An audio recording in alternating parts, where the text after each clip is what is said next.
అనగనగా ఒక ఊరు. ఆ ఊరు పిఠాపురంలోని ఒక గ్రామం నది ఒడ్డున ఉంటుంది. నది చుట్టుపక్కల చాలా పెద్ద పెద్ద చెట్లు ఉంటాయి. ఆ చెట్ల పైన ఒక నీలిరంగు పక్షి నివసిస్తుంది. అది వేరే చోట నుంచి వలస వచ్చి నది ఒడ్డున అయితే ఆహారానికి నీటికి ఇబ్బంది ఉండదని అక్కడ నివసిస్తుంది. దాని గుడ్ల నుండి 2 పిల్లలు బయటికి వస్తాయి.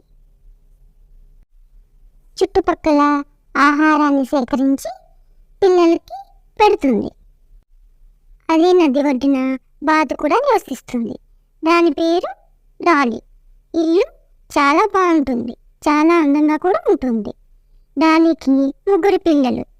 రూబీ పక్షి, డాలీ బాతు ఇద్దరు మధ్య